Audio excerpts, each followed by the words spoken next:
story. So I think you, like you said, Lucinda, you need the diversity, and you need to be really good listeners. And we were at a community meeting in Los Angeles for a project we're working on right now. And as part of our presentation, I, the Latina, speaking to a Latino audience, put in images of food trucks. Because I thought, that's so cool, who wouldn't want food trucks in a public park? Well, I wasn't listening. And the community came back with a very pointed response saying, we don't want these food trucks. What we want is what the community adjacent to us that is affluent has. And it's not just about fitting the quota for being, I should have gotten that response correct, right? I should have appealed to them, but I didn't. And it takes listening really deeply into those goals. So just remember that. And don't be afraid to fail either. There's a lot to learn when you fail. And be honest, own that failure. Yes. Own that failure publicly. That is so key. Genuine. So what are the barriers to attracting young minority professionals to the landscape architecture profession? I think it's just, I didn't know what a landscape architect was until I was probably 19. Yeah, I knew a little bit, but I really didn't know about it. And so I think it should be our mission. Every office should have some sort of outreach program to a school or to a community or to a neighborhood. And it's really just going out and just, talking about it. Having some sort of open house in your office. You invite a school or a classroom to come and see all these cool models or drawings you're making, or whatever it is. It's making our profession more visible. And that should be our mission. We have had an outreach program at EDSA. My partner, Paul Kissinger here, led it. There's a result of our work at DS, landscape architect. I also challenge us to move away from talking in our design lingo.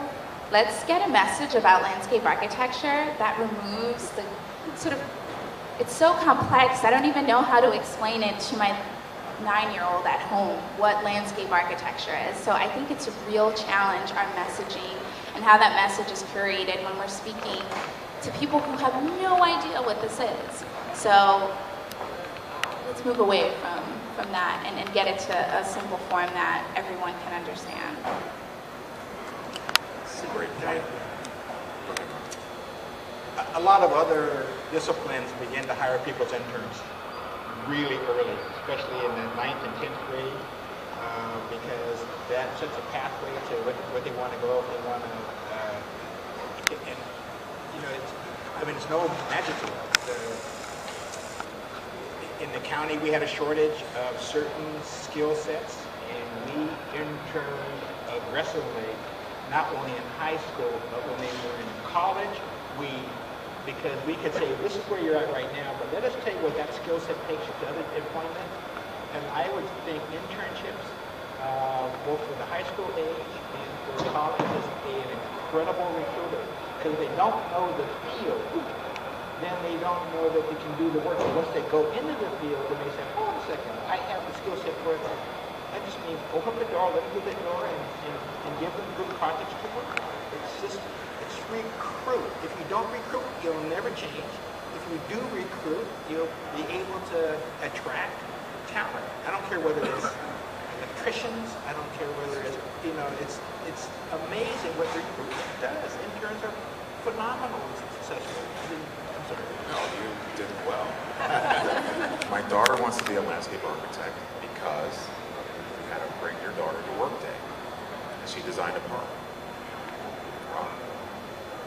So here's another great question. How can a broader diversity initiative address the persistent issue of lack of inclusion of African Americans in the profession? The statistic is less than 2%.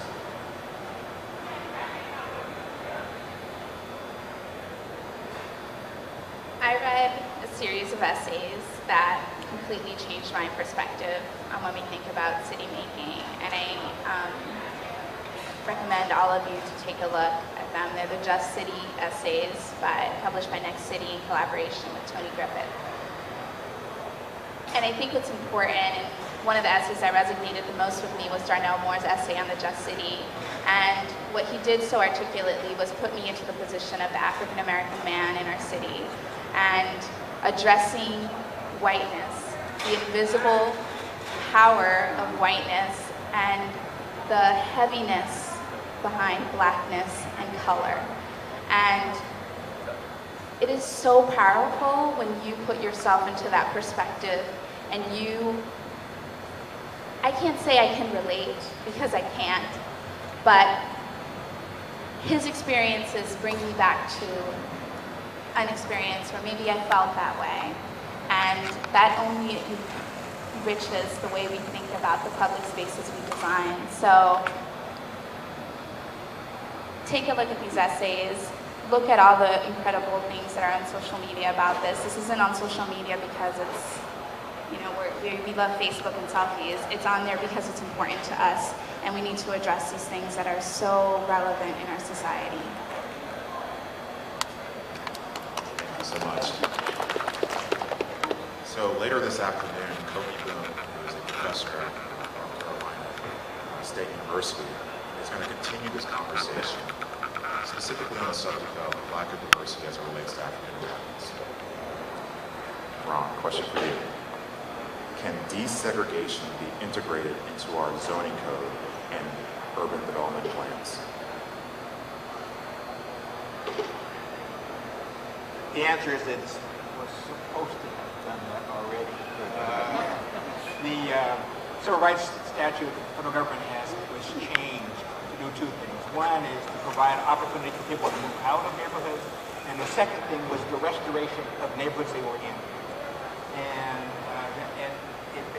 going back to zip codes, we just looked at zip code data and said that you're not going to have enough capacity to have people move out.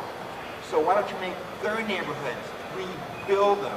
And the law now says that over the next 2 years, after everybody has their say, the law is then fully enabled, and it basically means that neighborhoods that are now segregated and do not look like other neighborhoods in terms of investments, the cities and counties are now required to restore those neighborhoods, to invest in those neighborhoods,